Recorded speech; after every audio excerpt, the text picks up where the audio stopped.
Welcome to my cozy little corner. Today I want to talk about all the books that I read in August and September. I want to do it in order of best to worst. I had 5 books in August, 9 books in September, and I just want to give you my thoughts and feelings, so get cozy, get relaxed, because I got a lot to talk about. Let's get into it. The month of August, I really made an effort to physically read more. I work at a job where I can listen to a lot of audiobooks because it's really just my hands that have to stay busy. My brain can just process words. I can just listen to audiobooks the whole time. It's what I do frequently at work, so I'm able to get through books quite fast. I found that during the summer, I was really listening to just audiobooks, and that's completely fine. Audiobooks are still reading. Fight me. I kind of was like, okay, Janae, you need to get your shit together and read some physical books. I read 3 out of the 5 physically, and then the other 2 were audiobooks. The worst book I read in August, I wouldn't say it was the worst book, it just wasn't my favorite. Gone Girl by Gillian Flynn. I think I set myself up for failure. I think I didn't want myself to succeed. I didn't want to like a book. I don't really know. But none of the circumstances around reading this book really made sense for me to enjoy it. I don't like thrillers.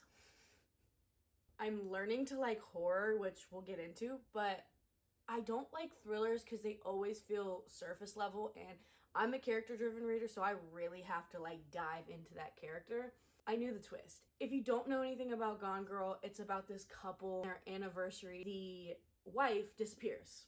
It's essentially the husband trying to find the wife the whole time. Knowing the twist really made this book not fun, and I thought maybe because of how it was written, I'd enjoy it. No. It's sitting at 2 stars for me, but I do think that if you don't know the twist and you have no idea, any inkling at all, if you have any inkling, I just really don't think it's that fun. I thought a thriller would be a good way to get myself back into physically reading, and I just needed something that read quickly just so I could check off a box that I finished a book to give myself that momentum to keep going. Yeah, if you don't know the twist, you haven't seen the movie, and you like thrillers, read Gone Girl. And that's The Queen's Gambit. I missed that era. I did not watch the show. I missed that era. My mom loves the show. But I didn't see the show, and I didn't know it was a book, to be honest. I honestly was just on Libby trying to find a book I could just download on my Kindle that was already available. I didn't know it was a book, so I got that. So if you don't know anything about Queen's Gambit, it's essentially following a girl who is orphaned. She ends up getting sent to an orphanage, and she learns to play chess in her basement with the janitor, heinously getting addicted to pills. And honestly, the book was good. The show was better. I ended up deducting points for how I felt about the book because when I finished the book, I was like, oh, it was good. Then I watched the show, and up until the second to last episodes, it's basically the same. Once you get to the second to last ones, the last 2 episodes, it takes its own creative liberties, and there's a couple choices they make that are different. And watching the show made me realize how good the book could have been. That alone kind of made me go, oh, the book's not that good. It was good. I enjoyed my time. Gave it 3 stars. The show just made me realize how absolutely amazing the book truly could have been. Next book, I kind of wanted something summary at that time. I read this in early August, and so my brain wasn't completely in fall mode yet, but that definitely changes. Is number 3 on my best to worst for August. A book called California Golden by Melanie Benjamin.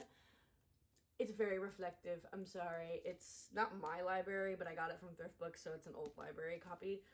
I have so much to say about this book. So the main reason why I picked up this book, so I never heard of it before. I was kind of on the hunt for something that was Malibu Rising by Taylor Jenkins Reid adjacent. Wanted something that had a beach setting, something that had surfing in it, and then something that maybe had like complex dynamics between like family, something along those lines. I really love reading seasonally, but everyone seems to pick up like summer romances during summer. I don't know why I use quotations. Summer romances during summer. And I'm not like, I like romance to break up my other reading. I wasn't gonna read more than one in August. So like I really wanted something that had summer vibes that was still a little bit heavier, I guess. That book was this for sure. I went on Reddit and literally just looked up like Malibu Rising adjacent books, and I found a couple, and then this one popped up and I got this one.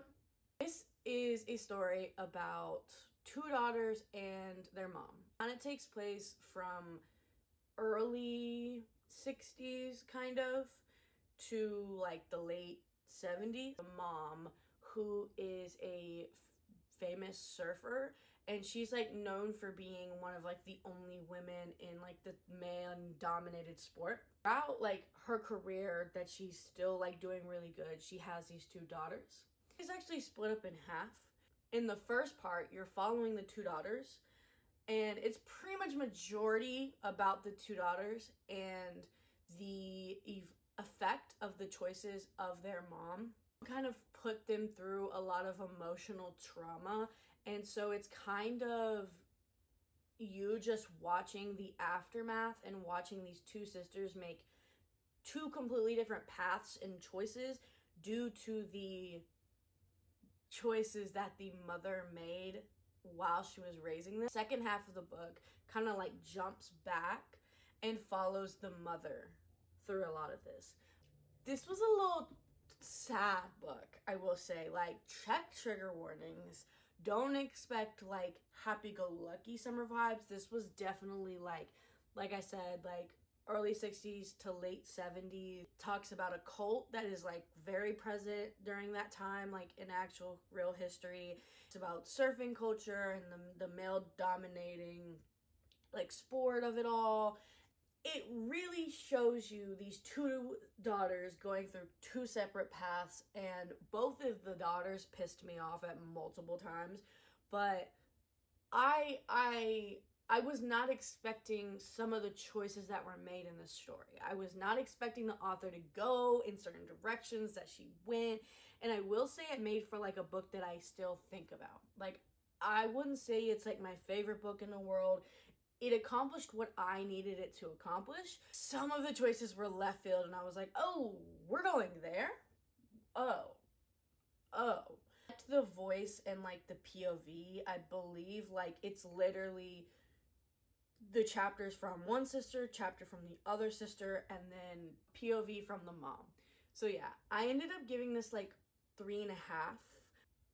I did enjoy it. It wasn't my favorite book, but I do think if you like character driven stories, and I know it's like fall time, but maybe you like want something with beach or surfing, I do think that would be a decent choice.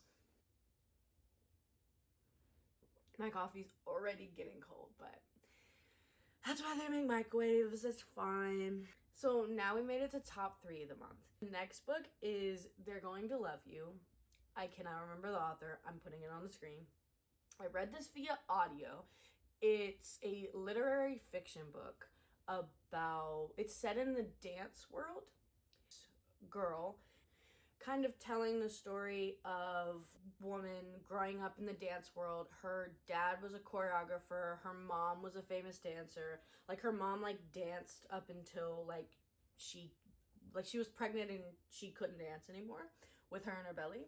Talking about the relationships between her dad, and it is set in like the AIDS epidemic, so you're kind of getting that portion of it. Her dad is gay, and you're kind of getting the relationship between her mom, like her and her mom, but also like her and her dad, who's like now living with her husband. And you basically find out in the beginning, and it's like dual timeline, it's going back and forth. You kind of realize in the beginning that she's got a very estranged relationship with her dad. It wasn't always like that. You know, she was very close with her dad when she was younger. You also know she like idolizes his boyfriend. Like she really loves him and has like a very like puts him on a pedestal type of relationship. You find out in the beginning that something happened and they don't fuck with each other anymore, basically. The whole book is just kind of chronicling what happened. We got there, but by telling that story, you're also kind of getting her upbringing, and you're getting the kind of obsession with dance and the obsession in the dance world. I really enjoyed this. I danced when I was younger, and also just in the love the dance. Like I love dance. I love watching dance movies. I love watching dance videos. I love the dance world. Also know there's a lot of toxicity that goes on in the dance world. I genuinely enjoyed this. I will say like it's straight up literary fiction, like no plot, just vibes, kind of. Very character driven. Like if you don't like character driven stories, this is just not gonna work for you. I thought it was beautiful. I really liked it. If you don't like character driven stories, it's just not gonna work for you. But yeah, so I ended up giving it 4 stars. So now we're entering 5-star territory, and I have this book physically because I annotated it. So technically I read this book. Technically I immersion read this. I like read it with the audiobook. I find that when I annotate, it's just a lot easier to annotate while I'm listening to the audiobook. You see these tabs? This is Water for Elephants by Sarah Green. I'm butchering that. I'm sorry, Sarah. This is one of my like favorite books. I had a really hard time reading when I was younger. No, I had a hard time finishing books when I was younger. I loved to read, but I wouldn't finish a book. So anytime I did finish books, I knew like I loved them.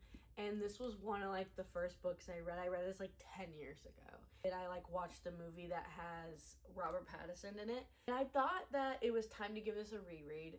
This is about a guy who, it's dual timeline, and it is about a guy who is in an old folks home, struggling with the fact that he is older. He's like 90 or 93. If you get it, you get it. And he is kind of just talking about him being older. He starts rehashing his past and talking about when he was younger. And when he was younger, his parents died while he was in school to be a veterinarian.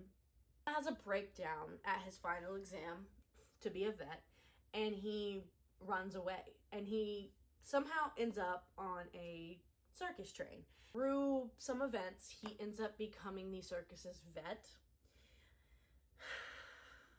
The dual timeline, when I reread this go around, I completely forgot. Like, I, for some reason in my brain, thought that like the first half, or not the first half, but like the chapters with Old Man Jake were like so much shorter, or like it was only 1 or 2 chapters.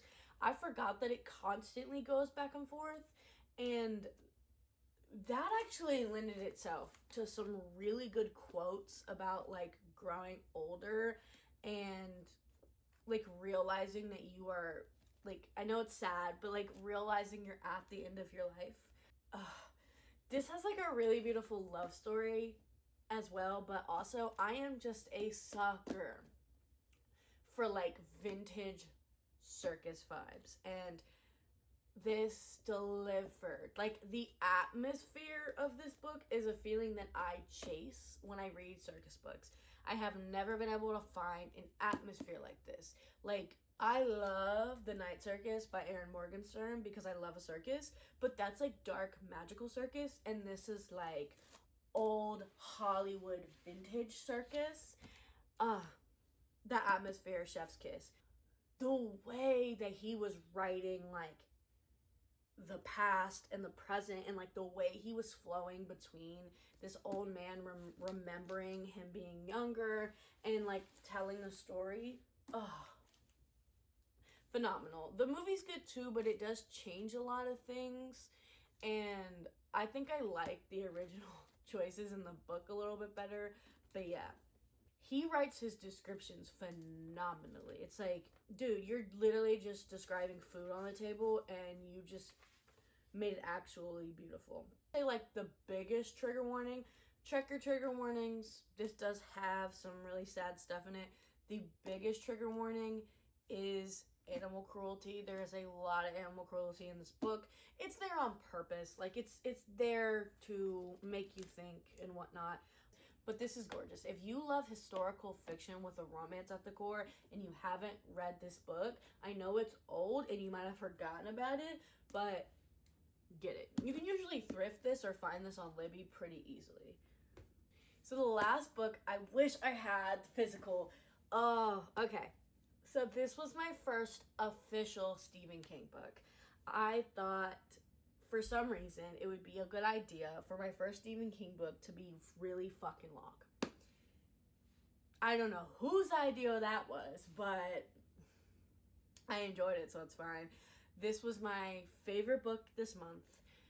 Has definitely made its way in, like, not my favorite books, but definitely up there and a book I will recommend to everyone, which is not a surprise because everyone recommends this darn book, but it's 11/22/63 by Stephen King. So this is a story about a guy who somehow gets involved with a time-traveling pantry, and he in like a restaurant. And basically when he goes through this pantry, he's a teacher, and when he goes through this pantry, he gets transported into the 60s. And this whole thing with this time traveling like pantry or whatever you want to call it is like when he goes, he's transported to the same exact moment in the 60s. And every time he like comes back, it's only been like 2 or 3 minutes or something in his reality. But if he goes back again, he basically erases everything he did that first time. And without giving away too much, he essentially goes on a mission to stop the assassination of JFK. There's so much more to that synopsis, but I really don't feel like you need to know much other than the fact that there is a gorgeous romance in the middle, and who would have known that Stephen King would write a really good romance? Not me. Real quick, don't watch the show. For the love of God, don't watch the show. That show pissed me off. It hated the end. I hated the end. It was like, to me, I was like, I'm not reading that. But people kept praising it. And so I read the book. Because yes, I watched it before I read the book. And the end is the same, but it's different. It's not explained well enough in the show, and so when it's explained at the end, I was like, okay, that makes actual sense, and it changed how I felt about the whole thing completely. Yeah, 5 stars, amazing. It's long, it's worth it. I thought that I wasn't gonna like Stephen King because I never really read horror. Then I read 11/22/63 and realized I need to read more Stephen King. And we'll get to in September, but this giant 1,000-page book made me go, I think I want to read it. Yeah, horror hater read this book and said, I want to read it. Yeah. There's a big portion of 11/22/63 that is set in Derry, which is where it is set, and you meet a couple of the characters from it as well. And the way he wrote Derry, I didn't even care at that point what it was about. I knew what it was about, but I didn't care. I was like, if I could just get this atmosphere for that entire book, I'll take it.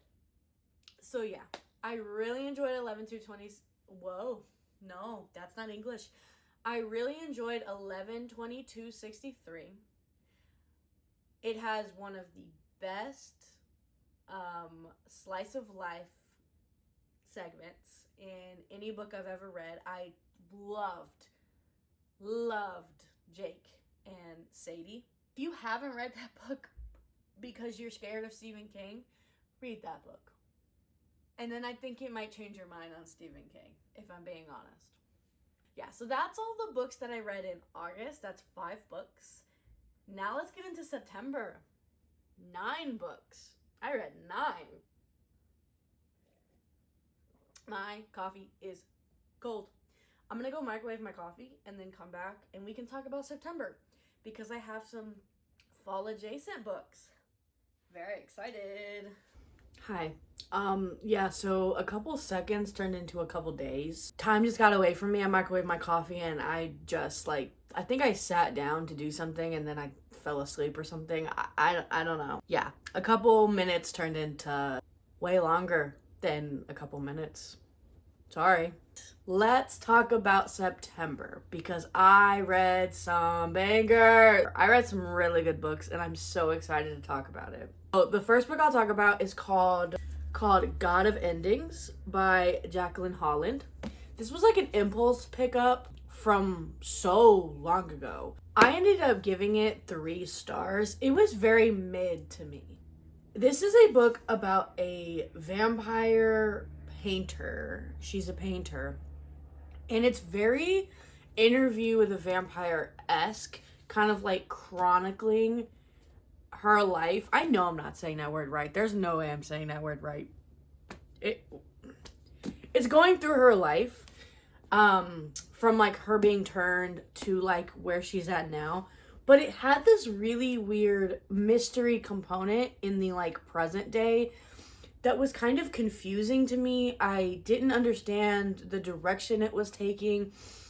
I thought the past storyline, like the storyline showing her life of like becoming a vampire and so on, was very good and the prose were beautiful. But the direction that the present day took was just very confusing to me. And I don't know, I just didn't completely vibe with it. And this is kind of a chunky book. I would say if you like a close character study that is clearly using a vampire as the tool to talk about mortality and life in a very, very calm way, and then a mystery that's kind of left field, then maybe pick it up. I didn't love it. I really didn't love it. But yeah, 3 stars. Like, I can see in a world where someone could like it, but it just didn't work for me. The next book is a middle grade paranormal like mystery, Girl in White. This is cool. It's set in a town where it's supposed to be like the most haunted city in the United States, and everything has a curse. So it's like kind of fun. It kind of has that like if Stars Hollow was like obsessed with Halloween and every aspect of it, there was a curse in everything. Like there was a curse at the inn and there was a curse at the Luke's Diner and there's a curse here and there's a curse there. And it's kind of about this girl who just moved there a couple months before the story starts. She doesn't like it. She doesn't like that it's like she finds it corny. It's like she just doesn't, she's like, oh, like all this stuff is cursed. Oh, like that kind of vibe. And some stuff starts happening to her and she's like, okay, I can't ignore that some creepy stuff is happening to me and we need to figure out what's going on. And she kind of gets her little gang of friends together to like solve what's going on with her. I enjoyed it. It was quick. It was easy. It was a good middle grade. It reads like a middle grade, which isn't an issue because it's middle grade, but I enjoy middle grade and I don't mind the language of middle grade. So it's a good spooky middle grade. How many times can I say middle grade? It's starting to not sound like a real word. I ended up giving it like a 3.5, 4. I think on Goodreads I rounded it up to a 4, but in my head it's like a 3.5.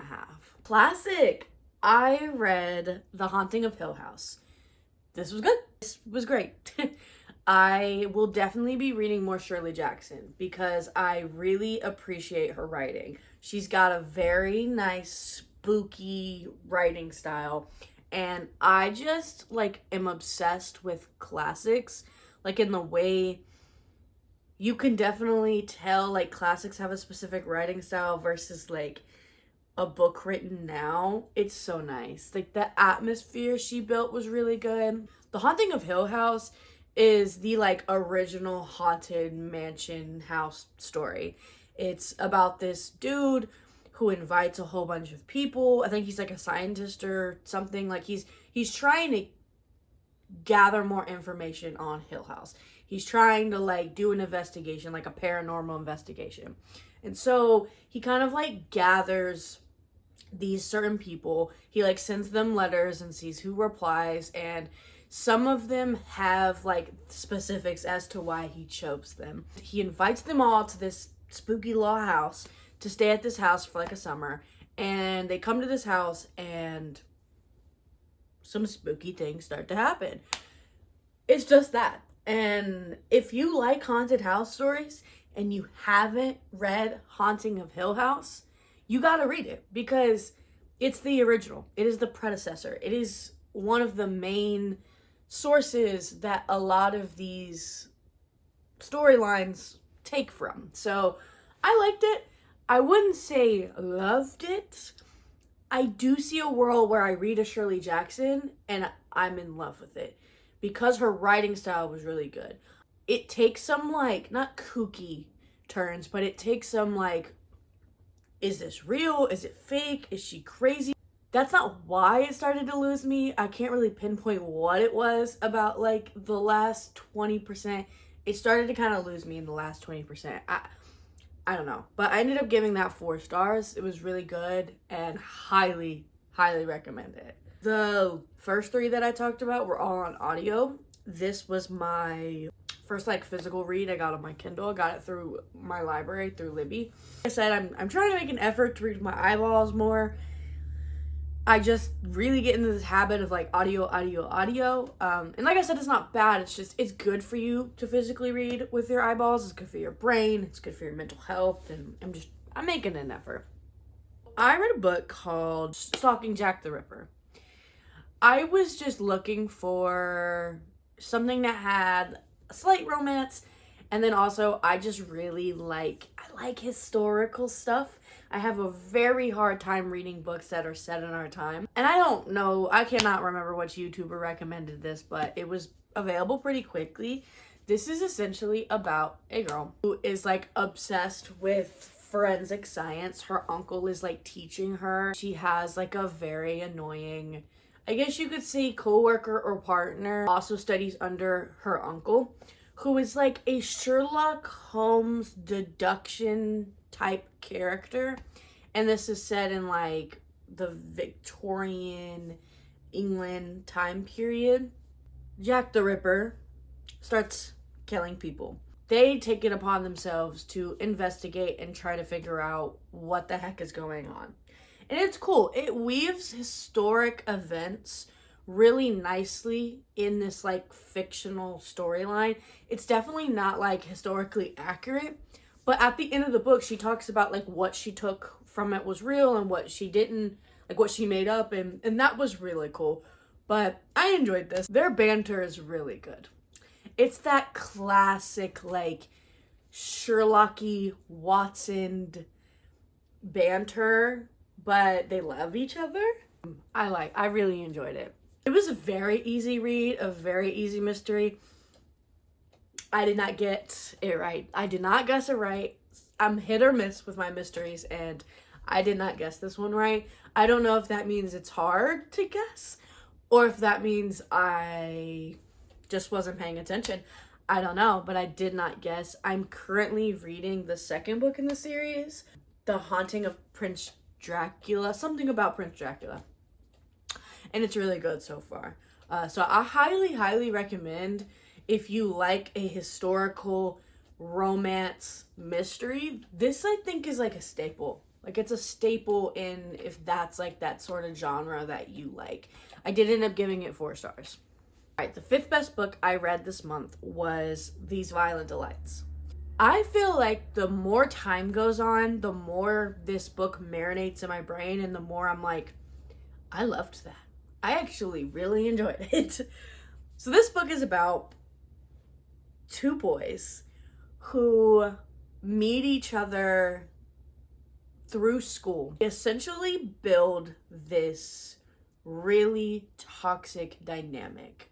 They start to become very dependent on each other, but they're very toxic towards each other as well. It has a very like thriller component to it. You can tell it's building up to something, and you can tell that them being together is probably not the best thing for everybody.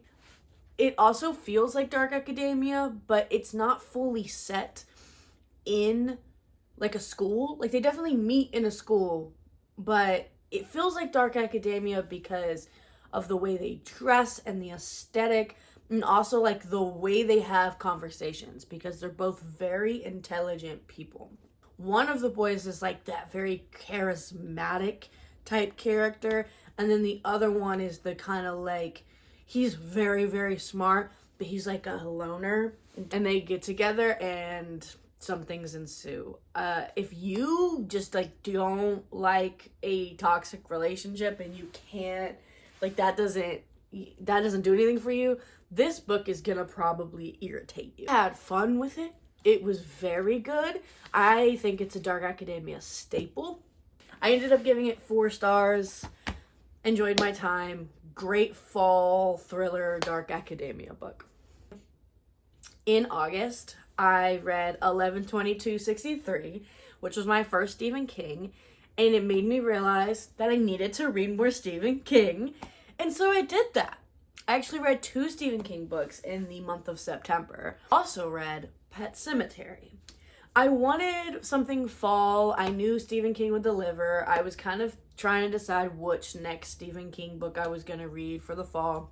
I really like when horror is used as a tool, and he uses, obviously, I'm not telling you anything new, but he uses the idea of Pet Sematary as a tool to talk about grief, which I don't know. I thought it was so good. I gave it 5 stars. I did. I had 4 5-star reads this month. It was kind of banger after banger after banger. If you don't know anything about Pet Sematary, it is a horror book by Stephen King that is about a cemetery, specifically a pet cemetery, that when you bury your pet in this cemetery, it comes back. This is one of those stories where it's like you kind of got to keep it vague. I think that might be even giving too much, but there's multiple movies and multiple adaptations, and like a lot of people have talked about it. I actually knew pretty much the entire premise going into it, and I thought it was phenomenal. Just stick with that. It's about a family that moves, and they find this cemetery that's a pet cemetery, and you can bury a pet, and it comes back to life. Amazing. The way, like, I would say 75% of this book was set up, but something about Stephen King's writing scratches an itch in my brain. I know that a lot of people find him a yapper, and he is a yapper. But I enjoy his yaps because I feel like once we get to the horror, I feel like I know these people. I feel like these people are my neighbors. So I don't mind how much he yaps. I actually very much enjoy it. If you like horror, like Pet Sematary, in his words, is the scariest book he ever wrote. I don't read horror to be scared, which I know is so, doesn't make any sense. It makes sense to me, but I enjoyed it. So that was Pet Sematary by Stephen King. Top three. My 3rd best book this month. I love this book. I have been thinking about this book. All 3 of these books just, cemented in my brain. 3rd best book this month, The Only Good Indians. Stephen Graham Jones, who I will be deep diving into his books more. I've discovered that I like indigenous horror. Something about it works for me. I don't know if it's the folklore or whatever. This book was phenomenal. It's kind of hard to explain. It's a little book. 5 Indian friends who do something bad, something they shouldn't have done, of coming back to haunt them. This entity is taking it upon itself to take revenge on these 5 people because of what they did. Revenge story following this entity going through and causing carnage to all 5 of these friends. It is gruesome. The body horror is very prevalent. The actual writing is phenomenal. It's my dog. Itchy. You itchy. I thought the writing was phenomenal. It's very like literary horror. You don't like a lot of like insight. You're gonna be like, oh, this is kind of boring. I did not find it boring. I found it phenomenal. I think it was a good transition for me to go from reading literary fiction and fiction into horror. 5 stars. I still think about this book to this day. Highly recommend it. I want more people to read it for sure. We made it. My second best book this month was It by Stephen King. I could talk about this book for hours, but there's no need.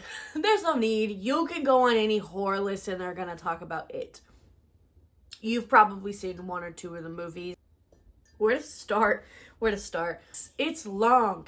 So if you don't know anything about It is about 7 friends. The book is split up where it's going back and forth between past and present. And in the past, it's showing these friends that become very, very close. And they're like the loser club. And they basically take it upon themselves to destroy this entity that is causing chaos in their town. He is like murdering all these little boys, and they become very close and then decide to go after it. Or in like the present tense, they come back because it's back. And they come back to basically destroy it once and for all. And I think the reason why people talk about it as much as they talk about it is because it is 7 fully fleshed out coming of age stories, which is hard to do in one book, which is why it's that long. Do not mind Stephen King's yapping. If that bothers you, this is one that's going to be like way too much because he takes his time. And if you've seen the movie and you're like, I'm good, I don't feel like I need to watch, I don't think I need to read the book. The thing that I think, because I watched the like old like series, like mini-series after I read it, I think the main thing I would say as like that's a pull to like read the book is the way he writes his atmosphere is just so insanely phenomenal. Like the town itself and the history of the town is definitely cut out of a lot. The history of the town and the kind of atmosphere of the town is like cut off, because I will say like the town itself feels like a character in the book because he takes his time. And you just get so attached to every single one of these characters. That is my rant. That is my feelings. I loved it. And again, it's just solidified more and more that I am an idiot for ignoring Stephen King for 26 years, essentially. Oh, man. I feel like I've been yapping for so long. We've made it to the end, folks. We've made it to the end. So one of my favorite books that I've read, it's in my top books, or was, I think this has replaced it, is The House of Cerulean Sea. And that was the only TJ Klune book I've ever read, which I feel like is a disservice to myself. I ended up immersion reading it because I loved House of Cerulean Sea so much that I knew I was going to want to annotate this book. So I ended up annotating it, and this has overtook House of Cerulean Sea. I love this book. I cannot think of any other word. I love this book. This is Under the Whispering Door by TJ Klune. I love this book.